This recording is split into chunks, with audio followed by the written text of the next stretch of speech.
Hi. Thank you for showing up in such big numbers. I hope I can bring something interesting to you. I don't know, who here is really familiar with graphs, like who's working with them like all the time?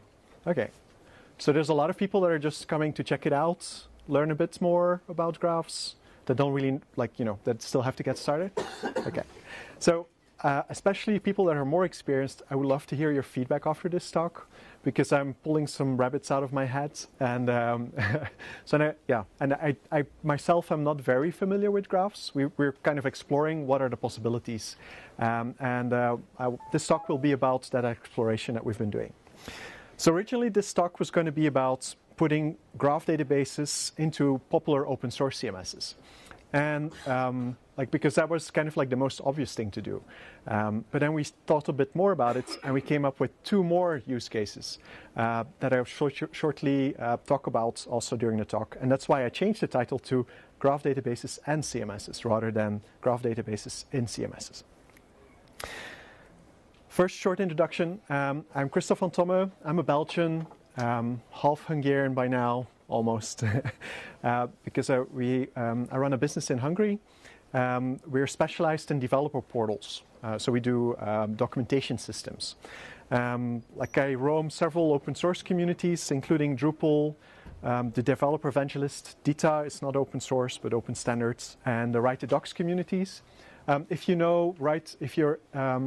you're interested and excited about documentation, you need to go and check out Write the Docs. It's an awesome community, but it's another thing. And those are our partners. So we specialize in developer portals for APIs. Now, what does that have to do with graphs, and why are we interested in graphs? We're really excited about personalized help. To keep it very short, currently documentation works like a manual. It's like a book. We've taken the concept of a book and we've put it online. And you can go and find individual pages, but it's still following this book structure. And I think it's time to change that. You see already like a move towards information as flows rather than books. And I think that's also going to happen with documentation. What I imagine that in the future, documentation will be in the context of one person, so that you get personalized help based on what you've been doing in a system and how you've been interacting and what information you already know, and the system knows that you already know. So that's how we got interested in Neo4j and graph databases, because to do that kind of like one-to-one personalization is rather hard in standard databases, and that's why we got excited about graph databases. Like, I don't know if you, like, this is the evil empire, right? The personalized marketing. We believe that there's a more benign version of that, where you do personalized documentation, where you kind of like get a personal assistant that tells you like, oh, looks like you haven't used this feature yet, and this looks like something you might actually want to use. So maybe you want to read this little blurb of documentation here. So, and then the idea is that you would be able to recognize when people get frustrated based on their behavior, and then serve them the right content at the right time. So, and that's with that initial idea, like I had been meeting Michael at a few events, I think at CLS in US the first time, and then we had been talking. A few years ago, one of our colleagues had gotten excited about graph databases, and he actually built a module for Drupal. That's the CMS we work in. And but I didn't get it. So he built this module. It's, you know, he's a really good developer, so it was good code, but it didn't get any legs because nobody was really using it, because they didn't really understand what you could use it for. So then once we got this personalization use case, I started thinking more about it, talking with Michael, and in the end we decided to build a new module together with Tamás. And the idea there was to just capture information from the CMS and start storing it in a graph database, so that we can then do queries on it and start serving content later. And the initial idea was like, so, you know, what can you use this for? Well, you could use it to explore large non-uniform data sets. So if you just get a whole bunch of data and information, and it's not really structured, and you want to start exploring it and getting structure out of it. You could use it to recommend content. This is also a very common use case in CMSs for sure. For example, there's news organizations that are using graph databases, like Neo4j in particular, to recommend content based on what you're looking at. And then the last one is like personalization. And I think that's time for Tamash's demo. Hi, Oh, wait. Sorry. Yeah. I'll just... No. Oh. Yeah, okay. So this demo will show the... Yeah. So this demo will show the integration we did for Drupal. One of the key things, so first of all, the module exposes the Neo4j client to Drupal modules. But the part that I will demo is to use it with a module called rules. What rules does is that there are events in the system and you can filter them with a condition and then you can execute actions. And I created an action which runs a Cypher query. And the way I haven't, although it would be nicer to have some kind of visual query builder, but that would be a lot of work. So currently I can only run a simple query, and this isn't a complex query. What it does is just includes or just inserts the data into Neo4j that says that a certain person has visited a site. And I also made the token system. So in many places in Drupal, this token replacement system is available, which means that you can get these context-sensitive tokens. And I made it work with the the Cypher query. So basically, if you run a Cypher query, these are available as parameters, and you can see that there you have a wide selection of stuff like site data, data for the current page that you visit, and many other things. And what this allows me to do is to basically build this very simple recommendation system where if you start visiting content on your site, then it will show up as a recommendation. And this small module, basically this is the code that displays the block, and there's also a very simple query here that basically just looks for content that are somewhere there in the database and sorts them by, basically that's just a very simple metric that sorts it by the average size of the distance between the two content. Can you actually read it from back there, or can you make it bigger? How much? The font size? Yes, I think somehow. I think the more interesting thing probably is to show how the data is stored in the database. Maybe you can show do you have the visualization? Yes, yeah. So of the node.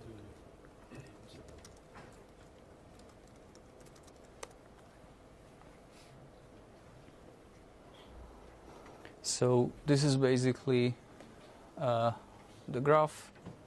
These are the actual content that we have visited. These are the paths what we have visited. There's another feature of the module that logs these paths that you have visited. These reds are the actual visits, and then this blue one is the user.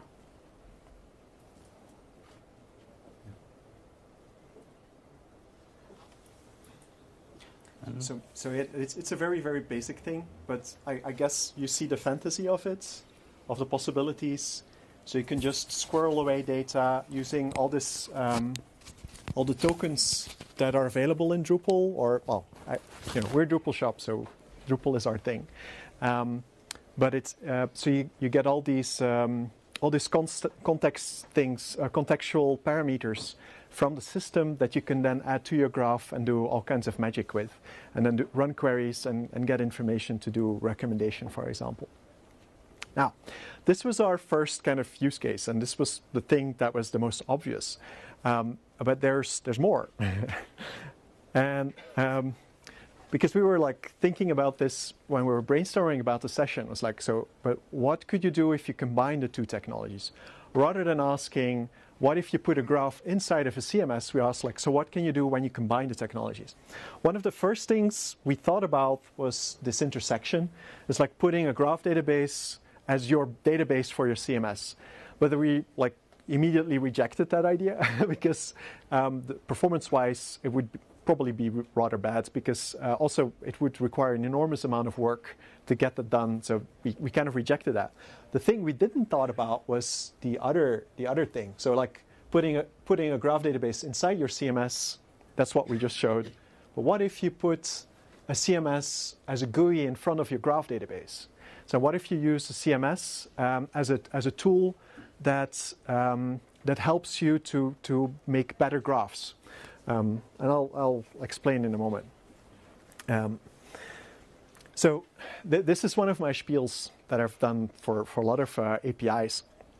It's like this idea that Drupal is not just software; it's a whole ecosystem. Is everybody familiar with Drupal actually? Who doesn't know Drupal? Okay, there's some people. So Drupal is an open source content management system. It's built in PHP. It's like WordPress, everybody knows. It's kind of like WordPress, but a little bit more, how to say. WordPress is used for a lot of smaller sites. There's also bigger sites now, but Drupal is more the craftsman tool for building websites. And you can build very custom things and a whole bunch of complex things. And the cool thing about Drupal is that it has this really big ecosystem of people, lots and lots of developers that have built extensions for it, for pretty much anything you can come up with. If there's a new interesting, exciting API coming out, somebody will build a module for it. And you can plug it into your site. Mileage may vary. Sometimes it won't work. Sometimes it will work and you have a big epic win.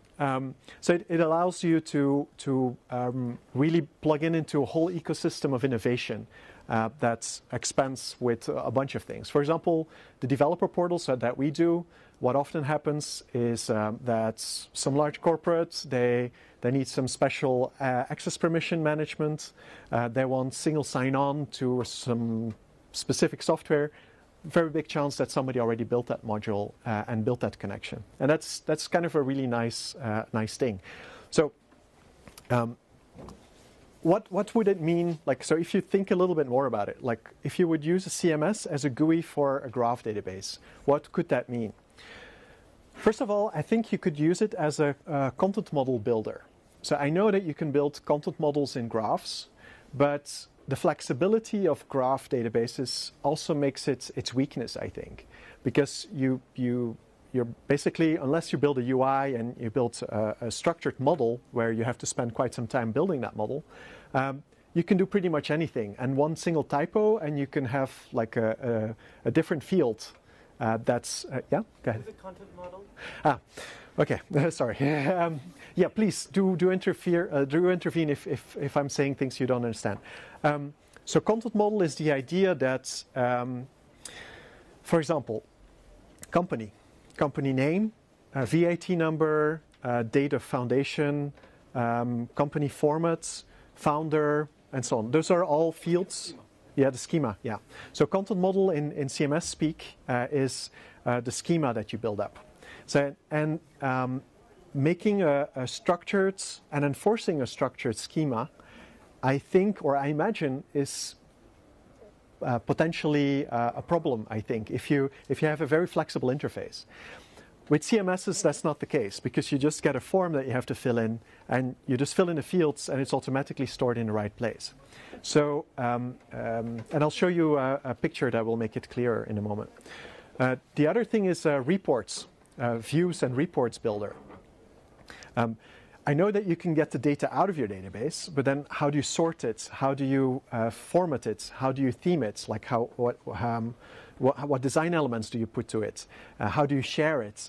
There's a bunch of complexities that you get for visualizing information that has been solved over and over and over again for CMSs, and that there's a very mature tool set that could be used from the CMS space.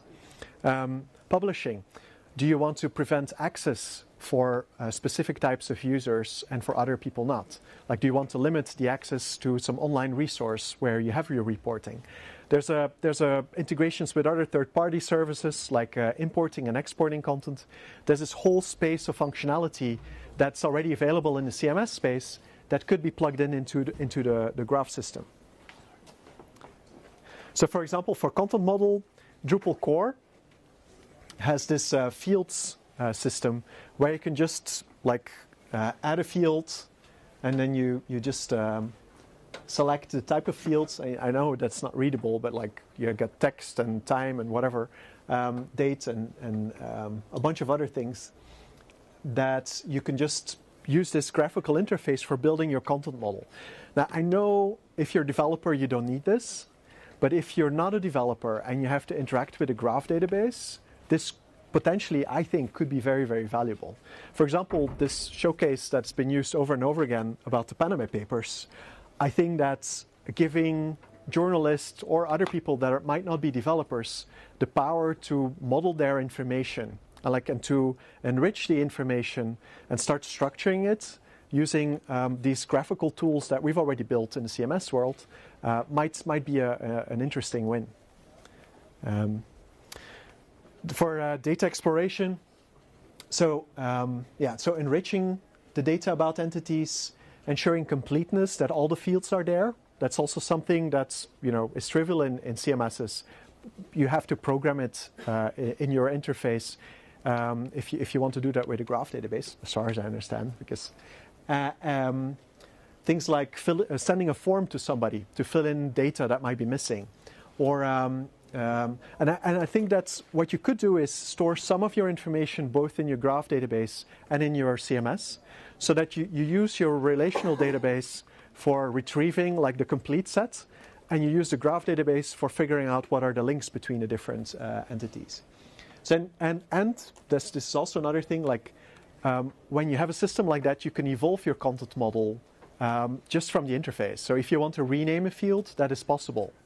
And that's, I think, much harder in a graph database. Okay.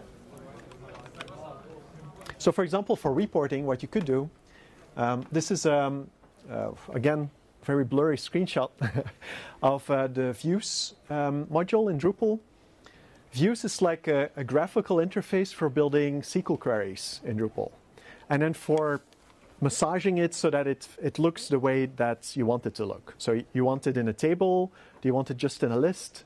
Do you want your results in a grid? All of these things are possible using views just by clicking on buttons and drop-downs and stuff. Yeah, you can't really see it here, but you can select what kind of content you want to pull in and so on. So what we imagine is that you could run a Cypher query and pull in the results, get the content IDs using the Cypher query, and then using the CMS to pull all the relational content from your SQL database, get all that information in, then sort it and format it, theme it using the Drupal theming system so that it looks nice. Potentially even export it. There's a bunch of plugins for different export formats, restrict access and rich data. So that's yeah. So things that you can do is like filtering, sorting, adding headers, footers, like all of the stuff that's necessary in the CMS. And then there's like third-party integrations. Drupal has, like when I took the screenshot, and that's a little while ago, had 2,000, almost 600 modules that are third-party integrations, like with things like Neo4j or other popular systems. So there's like for example, Salesforce. Alone for Salesforce is 56 modules. Now, some of them will be better quality than others, but at least some of them are going to be really good. So you can like pull information even from like Salesforce and other systems. So that's basically the idea that I wanted to share and maybe get some feedback on. Yeah. You use transactions. I mean, if you have the structuring, the graph graph database and the content relational database. Different sort. You have the danger of changing the structure, so you lose the information that's the relational database. After a transaction where you Yeah. change one of them, Yeah. you will actually go through to the other side of the world. Yeah. So that's a good point. Like, what do you see some? Do you think that it would be useful to? Yes. Yeah. Okay. So that's a good point. That you would need to do some sort of syncing. Yeah. Other. So the answer is you have. Sorry. Well, right now, what it does, like the module that we've built, is very, very basic. Like, right, we spent very little time on it so far. What it does right now is you have something happening in Drupal. You can set it so that it will be squirreled away. So the part that we've implemented was the thing before the demo. Everything after it was like, what do you think is this something that you want to see built? Is this something maybe somebody else wants to build and that we can collaborate on? More kind of like getting ideas out there and then seeing how we can reach out across communities to collaborate on things. Yeah? There was another Yeah? you are using your graph and you extract the data to Drupal. But how do you feed the graph? That was the module that Thomas showed. So I think there's two ways that you could do it. One, you could have a JavaScript that just runs on the page itself for like just visitor statistics. That might be a better thing, like to just feed it directly. I want to, Yeah. in Drupal you can add an article. Yeah. But do you do that in Drupal and Drupal save to the graph? Yes. So the way that it works, yeah. Drupal writes. Drupal writes. So what Thomas showed, the module he showed, using the rules plugin, the rules module. Rules is it's like coding without coding. It allows you to say like, when this happens, do this. So what he made was when whatever you set happens, like somebody visits a node or somebody creates a node or I don't know, like somebody promotes a node, like from unpublished to published, then do this thing. And then the thing that you do, you can set whatever you want using the tokens that he showed. So all these things, all this contextual information that's available to Drupal, you can use to build a Cypher query to save it into your database. So you're free. It's a very flexible system. So you are not saving to the Drupal database, but redirects basically. No, we do. Drupal is Drupal. Drupal does its own thing. We have all our data there, but then we also save into the graph database. So it's a copy. You double the copy into the database. It's not an exact copy because we're not duplicating. It's a system that you allow that can be configured to also store whatever else you want to store. For instance, events from. Yeah, like for example events, but it could be even data, even information if you want to. Like somebody changes the data on a certain field, and you want that to be saved in your graph database, you can do that. Okay. I'll first go there. Yeah. You want to empower users that are not used to work with graph databases or with the query languages, something like that. And in focus on that, why Drupal? And not other CMS? Drupal is our thing. That's like we're Drupal people. I know it's hard to understand, but we can't help it. It's yeah. Yes. So, has it occurred to you to store structural information in the graph database, the relationships between data, but store no data in the graph database and only store references to data in the normal database? So I think that could be done. So I think that like you could. That would solve the synchronization problem. That's a good idea. Yeah. Reduce the synchronization problem. So I think that's.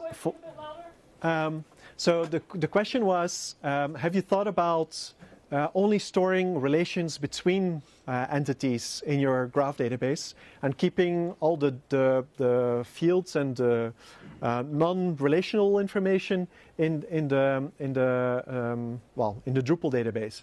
And I think that could be one way of doing it. Probably would already be possible even now, just based on the interactions between things. So yeah. To problem is you need Time's up. all the information. No, Okay. you need all the information to write a query in your graph database. So, for instance, if you filter on fields, if you want to project fields, if you want to collect information, then of course this information also has to be in the graph. Otherwise, if you have only the structure, then you can of course follow the structure, but you have no means to kind of filter out stuff and so on. So you have to have at least the information that you need. You're right, so long as the query system isn't aware of that pointer following. Like, if the query system was aware of that system, then it could follow those references, and then... Yeah, you can follow references, but then... the query would be slow. No, but either you would have to go back to the relation database to ask for information, but which would not perform at all. But you have to have at least as much information in the graph to write sensible queries, right? Yeah. And I think it's really a continuum, right? So I actually don't agree with Christoph that running a CMS on a graph database is slow, because we have a lot of people who actually do it, and it's really fast. But it's a continuum, right? So you need also other systems that access the relation database. So you can do everything from the one extreme that you said only have relationships in the graph to the other extreme where you have the complete CMS running in the graph, right? Yeah. And then it depends on what you want to do, how far you will go, right? And then but all of them are possibilities, right? And I really like it because it makes graph databases and their content more accessible to users, and that's something that we all want to achieve, right? And no matter which CMS, I mean, Drupal is an example, but I think it works with a lot of other CMS systems as well. But this would be a really good, also really like a product almost, like a graph database front-end product that you can then build with that and then customize it for you. So to answer a little bit more, like on your question, so we are Drupal geeks, but one of my key messages has been in the Drupal community is that Drupal is a graphical interface. It's like it's incredible. It empowers people that are not programmers. I'm a bioengineer. Like I did some programming, but very, very little. I've never really learned ever to code, like really code. I'm a site builder. I click things, and even though that I'm a clicker, I was able to build very complex products and projects. And on a higher level, I can talk with people and understand what they want, and then build it for them using graphical interfaces. So I think there's a whole lot of people like that out there that are just not coders, and then expecting them to become a coder so that they can use your product. Yeah, but I don't think that's the best thing to do. I think that's one of the key things that Drupal has been very good at, like attracting people that might not be coders yet, like get them excited and hooked on this whole power that they get from this graphical interface, and then they will start playing around with the code in the background if necessary. And I think that's one of the key things that Drupal is very powerful at. Yeah. Okay. Yeah. We have more time. Maybe we have a one more. Time. Okay. I have one thing that I want to mention is we have one other partner who builds really cool stuff for users, which is not like full-blown applications, but what they do, they use Neo4j, and it's similar to what Christoph described, to build micro apps. So you must imagine it's like a mobile app for the business. So you're working on a certain part of the business, and actually you're not interested in all these other things that the other departments do around you. But usually if you get the business app, it has everything, right? But they build like micro apps where you have like one app that only shows you your fields, your content, your tasks, and your stuff. And that's something I could imagine could be easily done with Drupal, that you have like per department or per use case, you have one micro site kind of that only focuses on this one use case and it's not distracting and works on mobile and all this stuff. And then you kind of really empower the users to get their stuff done. And I think that's a very powerful...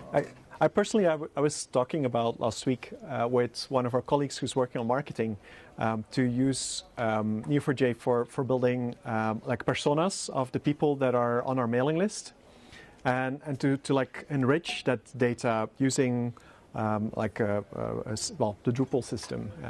So we could do it something like that. So other questions? Yeah.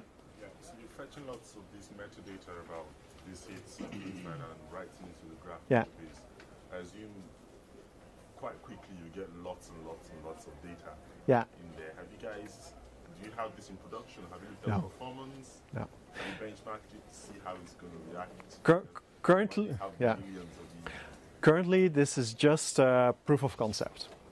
So we've done the proof of concept together, and we want to see. We know that people are using Neo4j in production with Drupal for this kind of applications.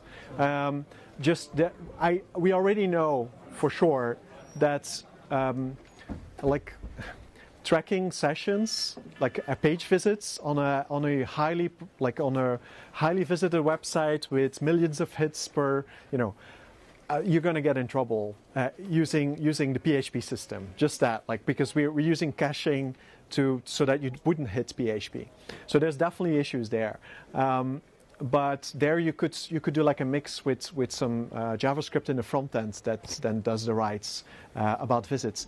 But I think it's the other things, like when you're changing the content, those are things that normally you wouldn't get that way. And then there's a lot of contextual stuff inside of the CMS that you would be able to grab this way. Yeah, and in general, we have actually customers and users that use Neo4j for large sites. For instance, Financial Times in the UK uses Neo4j for content recommendation on their website. So, and they have like millions of users, and it works for them. So it's in principle. Yeah. Yeah, so it's not a problem. It's rather a problem in kind of deciding what do I want to store and how do I want to retrieve it and things like that. But that's always use case specific. Yeah. But do you, for example, them in Financial Times and in other applications, do they use some kind of an ETL system to fill in the graph database to a relational database? I'm not 100% sure. So either they use an ETL system or they have in their editing system, it sends events when kind of articles are updated and published, and then the events are translated into the graph database and store them there. Okay, cool. So we have to switch speakers. Thanks a lot, everyone. And thank you.